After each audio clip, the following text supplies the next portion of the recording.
Three Thieves by Anonymous.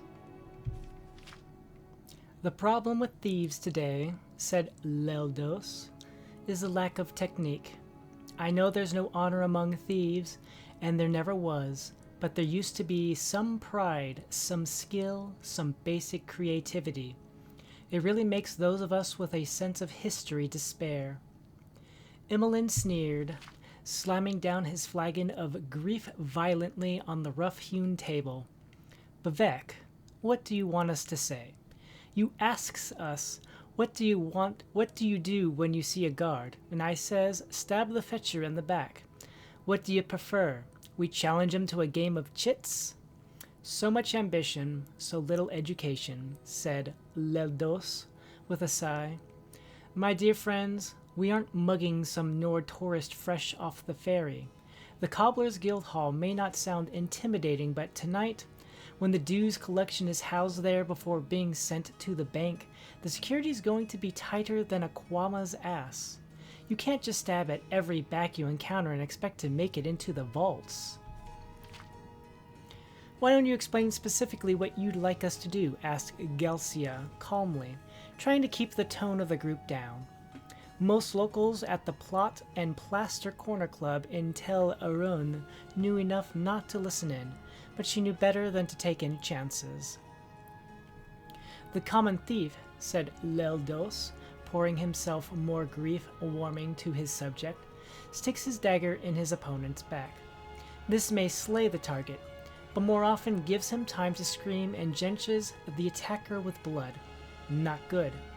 Now, a good throat slashing, properly executed, can both slay and silence a guard and leave the thief relatively blood-free. And after all, after the robbery, we don't want people seeing a bunch of blood-soaked butchers running through the streets. Even in Tel Aron, that's likely to warrant suspicion. If you can catch your victim lying down asleep or resting, you are in an excellent position. You place one hand over the mouth with your thumb under the chin. Then you use your other hand to slit the throat and quickly turn the head to one side so the body bleeds out away from you. There is a risk here of becoming blood-stained if you don't move the head quickly enough. If you're unsure, strangle the victim first to avoid the blood that tends to spurt out in 3-foot jets when someone is stabbed while alive. A very good friend of mine, a thief named Gnesis, whose name I don't... A very good friend of mine, a thief in Gnesis, whose name I won't mention, swears by the strangle and slash technique. Simply put, you grab your victim's throat from behind, and while throttling him, you batter his face against the opposite wall. When the victim is thus rendered unconscious, you slash his throat while still holding him from behind, and the risk of staining one's clothes with blood is practically non-existent. The classic technique, which requires less grappling than my friend's variation, is to place one hand over the victim's mouth and then saw through the throat in 3 or 4 strokes, rather like playing a violin. It requires little effort, and while there's quite a bit of blood, it all jets forward away from you. There's no reason when one knows one is going to be slitting some throats not to take some precautions and bring some extra equipment. The best neck hackers I know generally carry a bit of wadded cloth on the aft side of their knives to keep blood from getting on their cuffs. It's impractical for this sort of assignment, but when you're only anticipating 1 or 2 victims, nothing beats throwing a sack over the target's head, drawing the string tight, and then supplying the killing blow or blows. Emmeline laughed loudly. Can I see a demonstration sometime? Very soon, said Ledos, if Gelsia has done her job. Gelsia brought out the map of the guild house, freshly stolen, and they began to detail out the strategy. The last several hours had been a whirlwind to all. In less than a day, the 3 had met, formulated a plan, bought or stolen the necessary ingredients, and were about to execute it. Not one of the 3 were sure whether confidence or stupidity were driving the other 2, but the fates were aligned. The guild house was going to be robbed.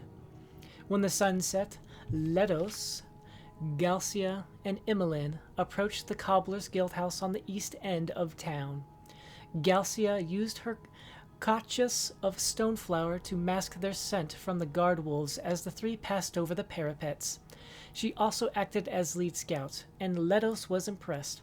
For someone of relative inexperience, she knew her way through shadows. Letos' expertise was demonstrated a dozen times, and the guards were of such a diverse variety he was able to demonstrate all the means of silent assassination he had developed over the years. Imolen opened the vault in his unique and systematic method. As the tumblers fell beneath his fingers, he softly sang an old, dirty tavern song about the 99 loves of Boethia. He said it helped him focus and organize difficult combinations. Within seconds, the vault was open and the gold was in hand. They left the guild house an hour after they entered. No alarm had been raised, the gold was gone, and corpses lay pooling blood on the stone floors within. "Well done, my friends, well done. You learned well," Leto said as he poured the gold pieces into the specially designed compartments in his tunic sleeves, where they held fast with no jingling or unusual bulges. "We'll meet back at the Plot and Plaster tomorrow morning and split up the bounty." The group parted ways. The only person who knew the most covert route through the city's sewer system, Letos, slipped in through a duct and vanished below. Galcia threw on her shawl, muddied her face to resemble an old fortune-teller, and headed north. Imolen headed east into the park, trusting his unnatural senses to keep him away from the city watch. "Now I teach them the greatest lesson of all," thought Letos as he sloshed through the labyrinthine tunnels of sludge. His guar was waiting where he left it at the city gates, making a laconic lunch of the chokeweed shrub to which it had been leashed. On the road to Vivek, he thought of Galcia and Imolen. Perhaps they had been caught and brought in for questioning already. It was a pity he couldn't see them undergoing interrogation. Who would break under pressure first? Imolen was certainly the tougher of the two, but Galcia doubtless had hidden reserves. It was merely intellectual curiosity. They thought his name was Letos, and he was meeting them at the Plot and Plaster. The authorities wouldn't therefore be looking for a Dunmer named Sathis celebrating his wealth miles and miles away in Vivek. As he prodded his mount forward and the sun began rising, Sathis pictured Galcia and Imolen not undergoing interrogation, but sleeping the good deep sleep of the wicked, dreaming of how they would spend their share of the gold. Both would wake up early and rush to the Plot and Plaster. He could see them now, Imolen laughing and carrying on, Galcia hushing him to avoid bringing undue attention. They would take a couple flagons of grief, perhaps order a meal, a big one, and wait. Hours would pass, and so would their moods, the chain of reactions that every betrayed person exhibits: nervousness, doubt, bewilderment, anger. The sun was fully risen when Sathis reached the stables of his house on the outskirts of Vivek. He reined in his guar and filled its feed. The rest of the stalls were empty.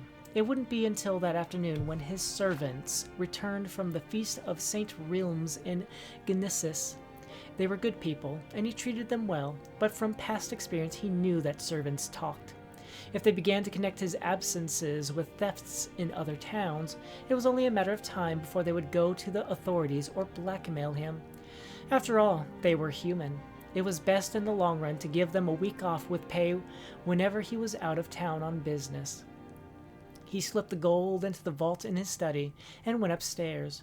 The schedule had been tight, but Sathis had given himself a few hours to rest before his household returned. His own bed was wonderfully soft and warm compared to the dreadful mattress he had to use at the canton in Tel Arun. Sathis woke up some time later from a nightmare. For a second after he opened his eyes, he thought he could still hear Imolen's voice nearby, singing the 99 loves of Boethia. He lay still in his bed, waiting, but there was no sound except the usual creaks and groans of his old house. Afternoon sunlight came through his bedroom window in ribbons, catching dust. He closed his eyes.